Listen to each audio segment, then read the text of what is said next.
சேனலில் இருக்கக்கூடிய அனைத்து உறவினர்களுக்கும் வணக்கம். நான் பழனி எப்படி சென்றேன் என்பதைத்தான் உங்களிடம் இன்று நான் சொல்லப் போகிறேன். பழனி செல்ல வேண்டும் என்பது என்னுடைய நீண்ட நாள் கனவாக இருந்தது. ஒரே ஒரு தடவை அப்பன் முருகனை பழனியில் சென்று தரிசனம் செய்ய வேண்டும் என்பதுதான் என்னுடைய ஆசை. ஒவ்வொரு தடவையும் போக வேண்டும் என்று நினைத்தால் பல தடங்கல்கள் வரும். இந்த தடவை எப்படியாவது போய்விட வேண்டும் என்று நினைத்தேன். அதே மாதிரி என்னுடைய பசங்களுக்கு காலாண்டு விடுமுறை வந்தது. இந்த விடுமுறையில் பழனி நிச்சயமாக சென்று வர வேண்டும் என்று நினைத்தேன். ஏற்கனவே போன வருடம் அவர்களுக்கு முழு ஆண்டு பரீட்சை விடுமுறையில் போகலாம் என்று நினைத்தோம். திருவண்ணாமலைக்கு சென்றோம். திருவண்ணாமலையிலிருந்து பழனி போக வேண்டும் என்று நினைத்தோம். ஆனால் அப்பொழுது போக முடியவில்லை. ஒரு சிறு தடங்கள் வந்துவிட்டதால் திருவண்ணாமலையிலிருந்து நேரே வீட்டிற்கு வந்துவிட்டோம். இப்பொழுது எப்படியாவது போக வேண்டும் என்ற ஆசை. என் கணவரோ வெளிநாட்டில் இருக்கிறார். அதனால் என்னுடைய 2 பசங்களையும் நான் தான் அழைத்து செல்ல வேண்டும். சரி, தனியாக போக வேண்டாம் என்று அவர்கள் சொன்னார்கள். அப்பொழுது என்னுடைய தோழி ஒருவர் நாம் இருவரும் சேர்ந்து போகலாம் பழனி என்று சொன்னார்கள். சரி என்று நாங்களும் போன வாரம் சனிக்கிழமை பழனி கண்டிப்பாக போகிறோன்னு சொல்லி பேசியாச்சு. அதிகாலையில் 3 மணிக்கு கிளம்பலாம் அப்படிங்கிறது ஃபஸ்ட்டு எங்களுடைய பிளான் கிடையாது. என்னென்னா நாளே ட்ரெயினுக்கு மதியானம் 2 மணி ட்ரெயின் ஏறி அங்கே போய் அன்றைக்கி தங்கிட்டு மறுநாள் அப்பன் பழனி முருகரை நல்லா தரிசனம் செஞ்சுட்டு வரலாம் அப்படிங்கிற பிளானு. ஆனால் என்னுடைய தோழி சொன்னாங்க, இல்லை வெளியே நம்ம தங்குறது சேஃப்டி கிடையாது, தனியாக ஆம்பளை துணை இல்லாமல் அப்படிங்கிற மாதிரி சொன்னாங்க. சரி, இப்போ காலையில் 3 மணிக்கு கிளம்புனோன்னா இங்கேருந்து பஸ் ஏறி நம்ம போய் அங்கே சேர்ந்துட்டோன்னா அங்கே சாமியை கும்பிட்டுட்டு நைட்டு 11 மணி 12 மணிக்குள்ளே வீட்டுக்கு வந்துடலாம் அப்படிங்கிற மாதிரி தான் பேசி வச்சுருந்தோம். திடீர்னு வெள்ளிக்கிழமை இரவு 10 மணிக்கு என்னோடய தோழி எனக்கு கால் பண்ணுறாங்க. கால் பண்ணிவிட்டு, இந்த மாதிரி என்னால் வர முடியல செல்வி, நீங்கள் மட்டும் போயிட்டு வாங்க அப்படின்னு சொல்கிறாங்க. எனக்கு என்ன செய்கிறதுனே தெரியலை. எப்படி தனியாக போக போகிறோம், திடீர்னு இப்படி வரலான்னு சொல்கிறாங்களே. காலையில் 3 மணிக்கு நம்ம கிளம்புறோன்னு சொல்லிட்டோம். இந்த தடவையும் அப்பா நம்ம அழைப்பு கொடுக்கலையா, அப்போ இந்த தடவையும் நம்ம அப்பாவை பார்க்க முடியாதாங்கிற ஒரே ஏக்கம் மனசில். ரொம்ப தூக்கமே வரல சொல்லப்போனால். சரின்னு சொல்லிட்டு என்னோடய கணவருக்கு நான் கால் பண்ணி சொல்கிறேன். அவர் என்ன சொல்கிறாரு, தனியானா போக வேண்டாம், பார்த்துக்கலாம், நான் வந்ததுக்கப்புறம் பார்த்துக்கலாம் அப்படின்னு சொல்கிறாங்க. ஆனால் எனக்கு உண்மையிலே சமாதானம் ஆகவே இல்லை மனசு. எப்படியாவது போயிட்டு வந்துடணும், முருகர் வழிபடுவாருன்னு சொல்லிட்டு அம்மா கூப்பிட்டேன். அம்மா கூட வரேன்னு சொன்னாங்க. சரி போயிடலாம் அப்படின்ட்டு நைட்டு தூங்கவே இல்லை, கொஞ்சம் கூட தூங்கலை.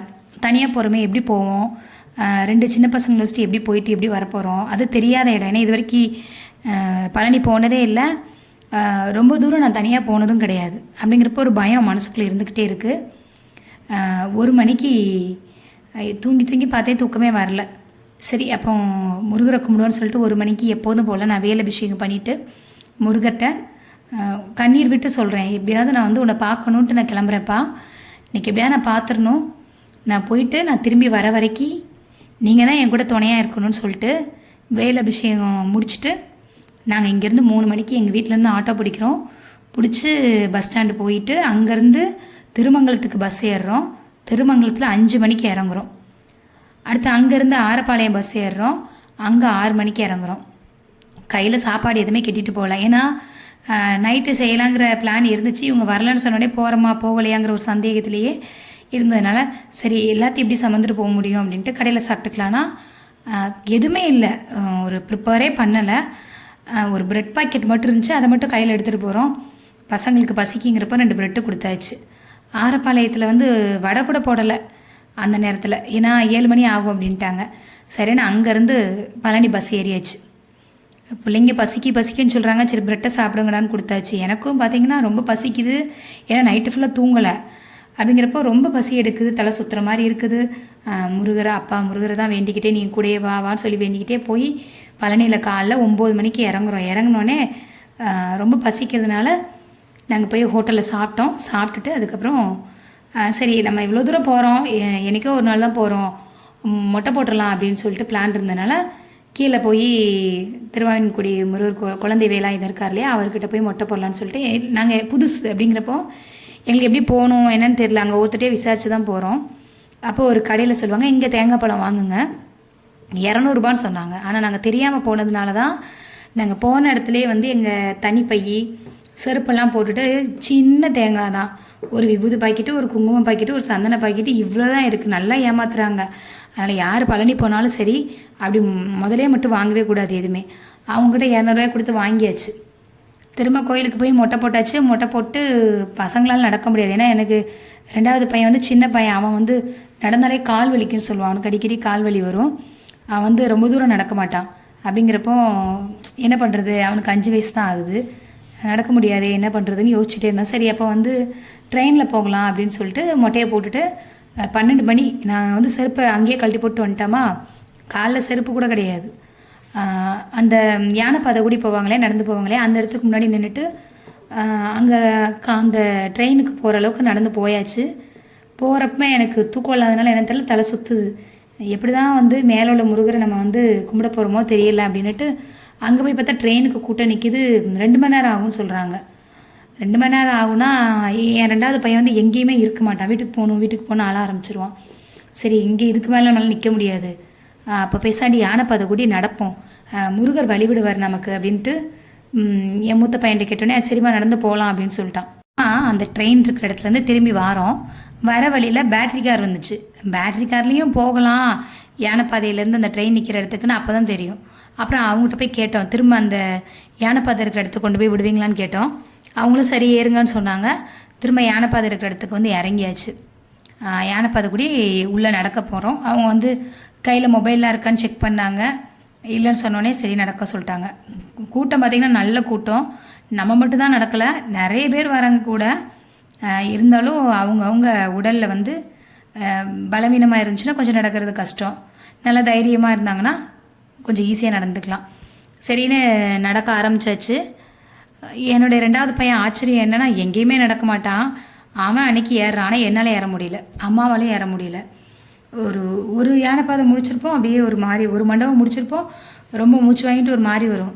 என்னடா எப்படி தான் போக போகிறோம், பேசாடி இறங்கிடுவோமாங்கிற அளவுக்குலாம் மைண்ட் செட் வந்துச்சு.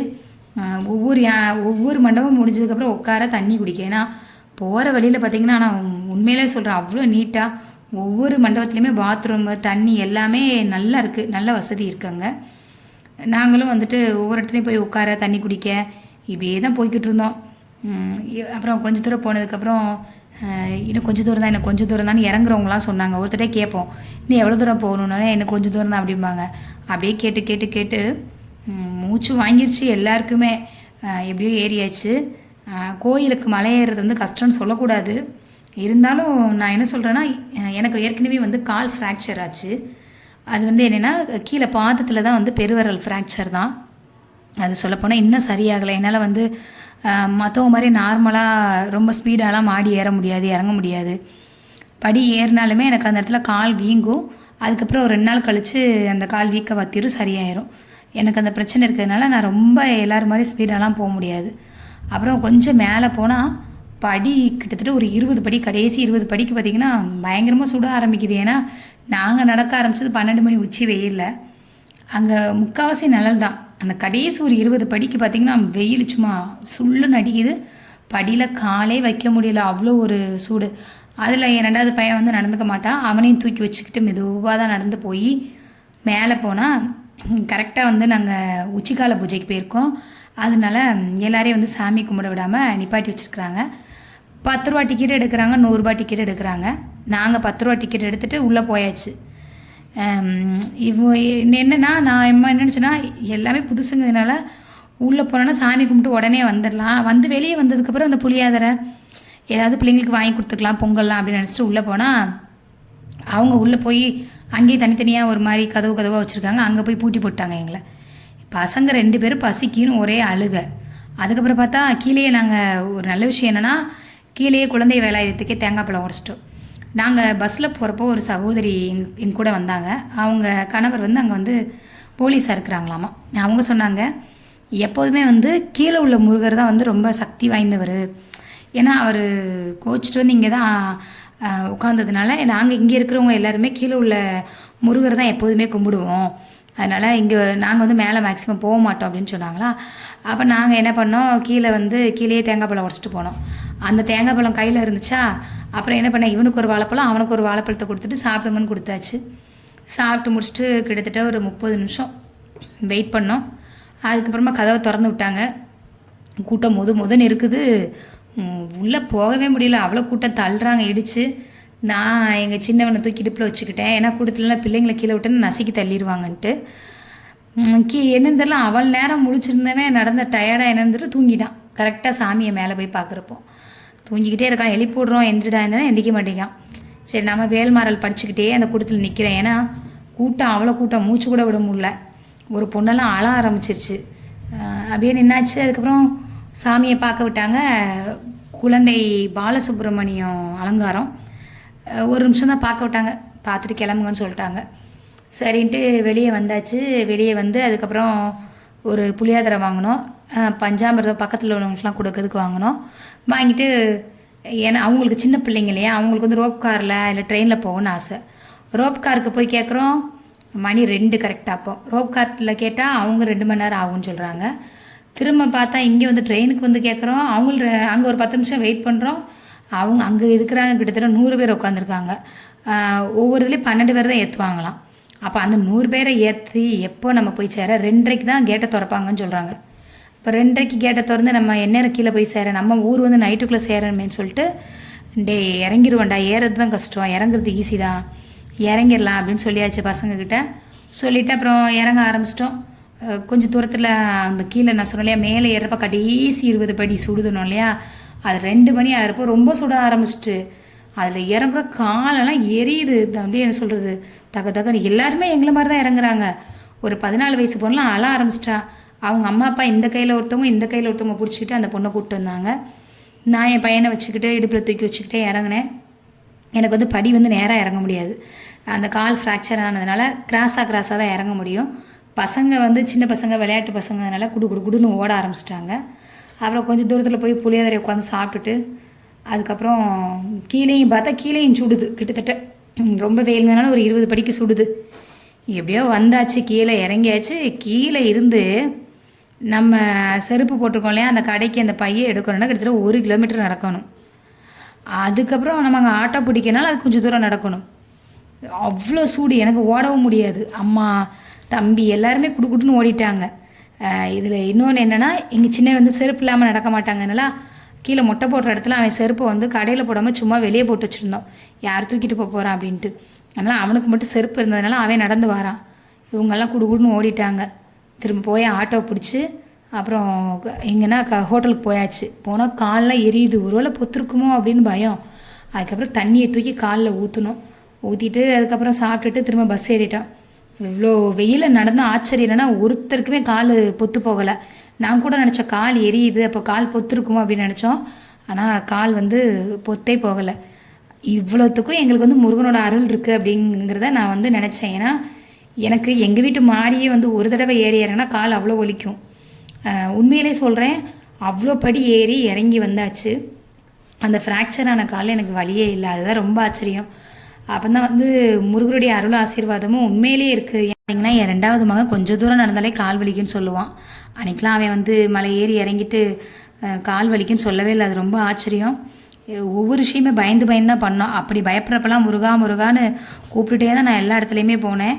அதாவது வேல்மாறல்ல முருகன் பெருமையில் வரும், பயந்த தனி வலிக்கு துணை வடிவேலும் செங்கோடன் மயூரமுமேன்னு வரும். அந்த மாதிரி தனியாக இருக்கிற எங்களுக்கு அந்த முருகர் தான் தோணுன்னு சொல்லிட்டு ஒவ்வொரு இடத்துலையும் முருகரை அழைச்சிக்கிட்டே தான் போனோம். கூட்டமாக இருக்கட்டும், கால் சொல்கிற இடமா இருக்கட்டும், எல்லா இடத்துலையும் அப்பா முருகான்னு சொல்லிக்கிட்டே தான் போனோம், சொல்லிக்கிட்டே தான் வந்தோம். அவருடைய அருளும் அவருடைய ஆசீர்வாதமும் இருக்க போய் தான் உண்மையிலேயே நாங்கள் பழனி போயிட்டு வர முடிஞ்சிச்சு.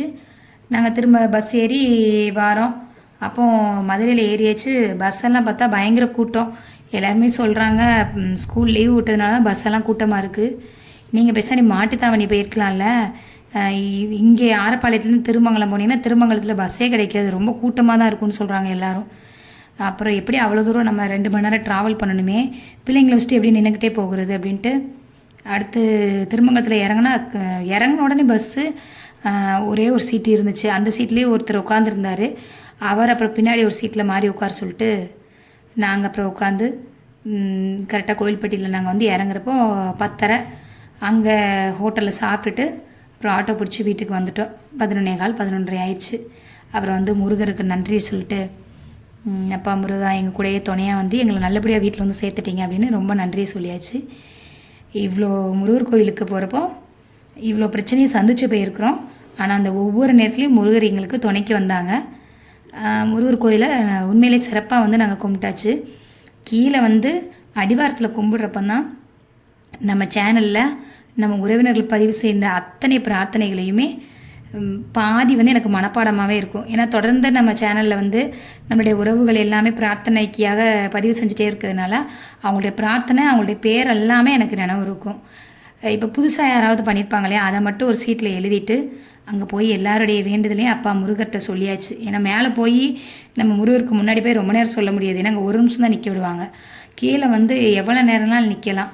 பொறுமையாக நின்று எல்லாருடைய பிரார்த்தனையை சொல்லிவிட்டு வேல்மாறல் பாராயணம் செஞ்சுட்டு தான் நாங்கள் மேலேயே போனோம். மேலேயுமே பார்த்திங்கன்னா அந்த கூட்டத்தில் நிற்கிறப்ப வேல்மாறல் திரும்பியும் நான் பாராயணம் செஞ்சேன் முழுவதுமாக.